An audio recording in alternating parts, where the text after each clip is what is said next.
So today on Simply Happy Conversations, I have Veronica Wood. She is from the Healthy Homosapien, and she is a health coach and a real passionate advocate of wellness and well-being. And she's also in the process of writing a book. So welcome, Veronica. Thank you so much, Narelle. It's so great to be talking to you this morning. I know, it's so lovely. And we're in the same town, but yet we're on Zoom talking to each other. I know, isn't it crazy? It is crazy. And so tell us, maybe share with the audience something about things that you like to do in your free time.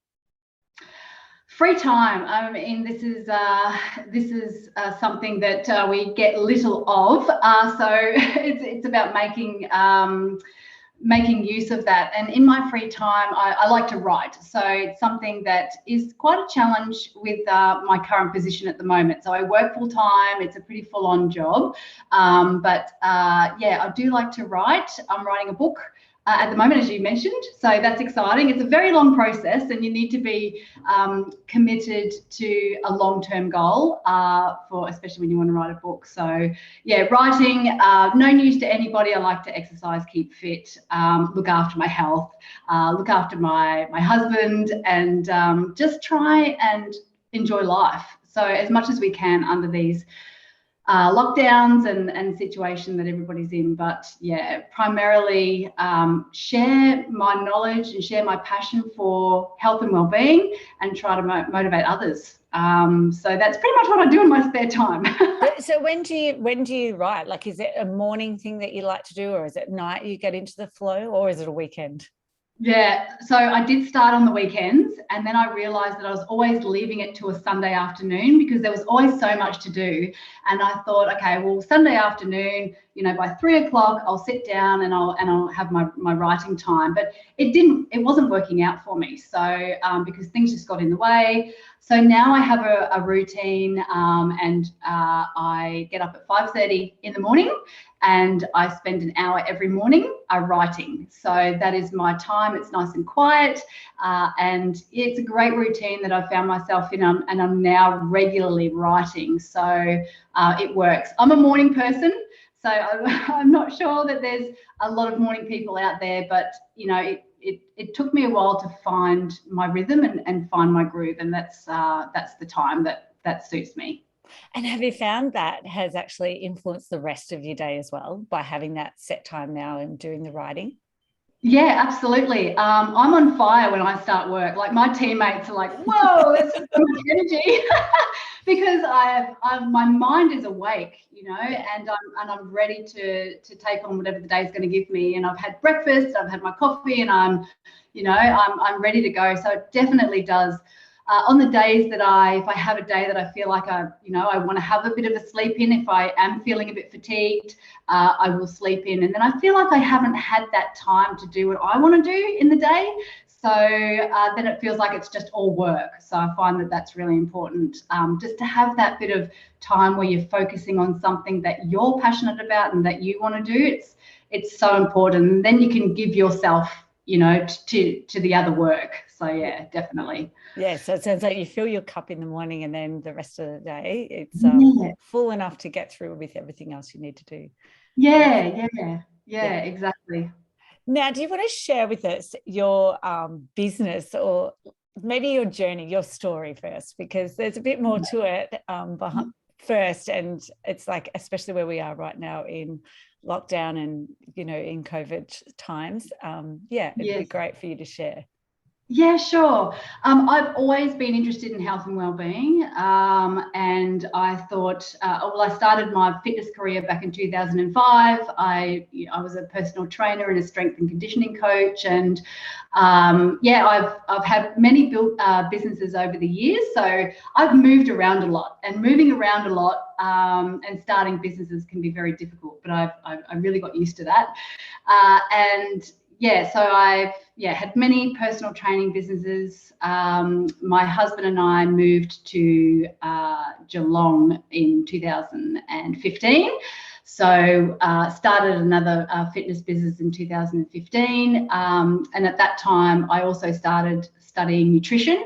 And it wasn't until I started studying nutrition that I realised what was the most important thing to health. And they're all connected. Fitness, our mental health and our nutrition, it's all very well connected. But the focus for me when I first started in that fitness industry was I thought that exercise was the be all and end all of being healthy. And if we exercised and we were active, then we were healthy. But yeah, as I said, it wasn't until I studied nutrition that I realized that no, being active and being healthy, yeah, that helps our bodies, our physical tissues and our muscles and that, but it's nutrition that's actually feeding us.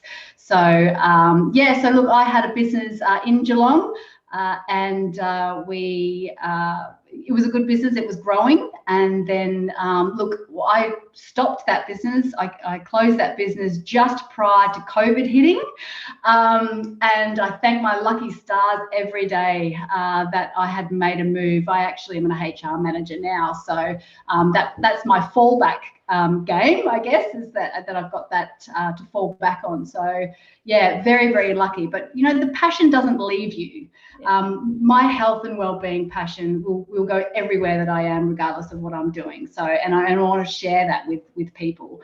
So that's why I continued with my Instagram page and my posts, and writing this book, and I will start a blog.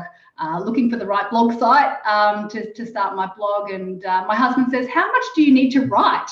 How much writing do you need to do? And it's like anything, to do something really well, you need to practice, and you need to do it a lot to be an expert. So not that I'm going to be an expert writer or anything like that, but it's about getting your message across, and that's what's important to me. And I've got a lot of information that I want to share. Yeah, that's great. I completely relate, being a PE teacher, then doing the organization, but then the other missing key to me was the yoga and that whole spiritual side of it, and nutrition. I was when my children were young, very much into nutrition, and how that was impacting their behaviors. So yes, I do relate a lot to your story as well. So tell us about the book then, and what you're looking at doing with the book. Yeah, so the book has come about, I guess, with my frustrations with the information out there, the misinformation about being healthy, about nutrition, about what we need to do to be healthy. You can just look at, what's scrolling on Instagram and what's on the advertisements on TV, and that people are looking for ways to be healthy. And just the information out there is not making us healthy. It's actually making us quite sick. So the book is going to talk about all of those things, all of the information that's out there, and how it's not helping us, and then what we need to do to be healthy. And it's really looking within. It's looking at who we are as a being. We're a Homo sapien, and that's why that's why my page is the Healthy Homosapien. We're human beings. What essentially do we need, to be well? So it's actually going to be a real guide into understanding, what information is out there, what's wrong with that information, and then, why we're not achieving the goals that we want to achieve, because we all know what we need to do. We all know we need to eat more fruit and veg. We all know that, we need to exercise more, but we don't do it. Or in some cases we don't do it. So why is that? So there's a lot of psychology behind it, and it's just tapping into, providing sort of tips that will help our long-term goals. So this isn't about losing 20 kilos next week. It's about putting things in place that help us long-term, because that time is going to pass anyway. So so it's looking at pretty much that in a nutshell, busting all the misinformation out there, and making it easier to be healthy. Yeah, that's fantastic. And I love how it's like rounding all of your skills together and all the things that you've gathered over the years to now put into a book and help others out there. So maybe talk about your tips around types of exercise. Your Instagram page is amazing, and there's some great exercises on there, and just it's really motivating. And there's a few things that I was like, oh, we need to get one of those, the TX rower. Yeah. I was like, oh, that's a great thing to have at home. especially for my kids to even use. So yeah, maybe give us some tips around types of exercise that we could do at home. Yeah. So exercise at home. So what we need to do is we need to make it easy for ourselves, and pretty much, because people are time poor. We know that we do have to make time for exercise. So it is around creating a space and creating an environment that makes it easy for you. And so for me, what's easy for me is, and can be for others, is having something you enjoy to do, firstly. So you need to find something that you enjoy to do. So we need to be curious again about, moving our bodies and what we enjoy, and sort of get us out of our, daily routines and thinking that we don't know what to do, or we don't know how to do it, or things like that. We need to change our mindset around that. But with working from home, it can be difficult if you don't know what you're doing to get enough activity in. So my advice is to just get moving. And so, around the house, if you don't have a space set up with a gym, which most people don't. I mean, I'm very fortunate. I have all of my gear from my studio. But if you don't have that, there are plenty of things you can do around the house. Look, housework is one of them, which we, look, we all have housework to do, but seriously, if we change our mindset around housework, we are moving our bodies. And you can get a good half an hour session just out of housework. But, it's not just that. It's being mindful around moving around the house. If you find a spot, everyone knows how to squat. Everyone knows how to do a push-up. Well, I'm assuming here that your audience would know how to squat and do a push-up. But it's creating a small time in your day, a short time in your day to do these sort of activities. So like you said, the TRX, those that know what a TRX is, it's a suspension trainer that you hang off your door, and you can just, you can get onto that suspension trainer and do some squats and push-ups. You can spend 10 minutes on there. Look, I guess the point that I'm trying to make here in a very long way is that you don't have to do a lot all at once. You don't have to set aside an hour to do exercise. We need to move more constantly throughout the day. So whether that is a structured exercise or whether it is just, going out for a 10-minute walk, we need to break it down into smaller lots. Yeah, that's a great tip. Yeah. With that tip of, smaller goals, I'll just expand on that a little bit more. So we all know that we need to exercise a fair bit, and the Australian guidelines, they recommend quite a lot of exercise in a week. So they recommend 2.5 hours of moderate exercise, and that means sort of walking at a reasonable pace, that your heart rate is, a little bit elevated. Within that, an hour of intense exercise. So that's when we're huffing and puffing, and then 2 strength sessions a week. So a lot of people might look at that and think, how am I going to do that? Like, that is impossible. That's just not achievable. And you're absolutely right. If you're not moving much at all, that is not achievable at all. So we need to break it down into smaller goals. And those smaller goals really help us get into the momentum of exercise and moving. So when we've got a small goal, like going for a 10-minute walk, or like going into your lounge room and doing 5 squats, 5 push-ups, and a 30-second plank. When we set that aside and we do that and we achieve it, it actually feeds into our positive, self-motivation and our positive self-worth. So if we need to break down those goals. We need to have really small, achievable goals, and the more that we do that and achieve that, the more we're likely to do. And then that gives us motivation to increase that exercise. So it's only going to happen over time. Yeah. And I see that. And it's also about if setting, if there's going to be, say, ThoroBands or whatever equipment that people want to use. That's one of the things I find I do in people's homes now, is setting up where we're going to put this equipment to make it easy. Like, okay, you've got 10 minutes. If we have it here next to the TV, when are you going to do it? You're going to do it in the morning or at night when you're sitting there and do those activities. So I find I'm using those skills from years ago, but putting it now into organization within Yes. the home for people. So yeah, that's a Yes. great tip to break it down and be really small. So what about motivation, keeping people motivated?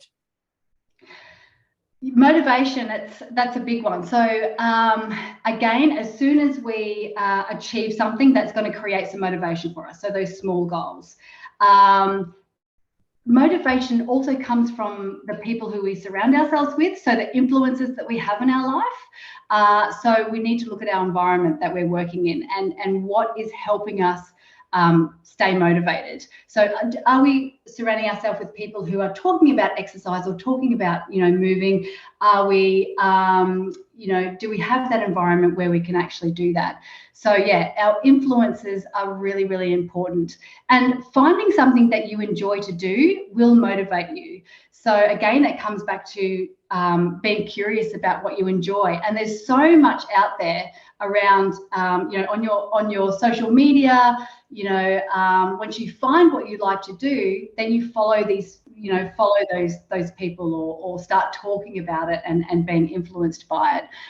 Motivation, there's also our thoughts. So our thinking and the words that we use are really, really important. So we need to sort of tune into, our own conversation that we're having with ourselves. So when we listen to, what we're saying, and there's a lot of thoughts around, I don't like exercise. I can't do it. I can't lose weight no matter what I do. I'm just not interested. Those sort of things. And our thoughts are our reality. So it really does create our reality. There is, I don't know if you've heard of the law of attraction, and it's absolutely right. So if anyone who's listening is interested in the law of attraction, please look that up. But it is around what we're putting out to the universe. And if we are interested and we want to exercise more, then we need to change the language that we're using. So if you find yourself saying, I don't want to, or I can't do this, or I don't know, we need to ask ourselves, how do I? What am I interested in? How will I make time for exercise? And it really does help the mind change its mindset by asking those questions. So that's certainly going to help with motivation. As soon as we know what we're telling ourselves, because we need to change the language that we're using.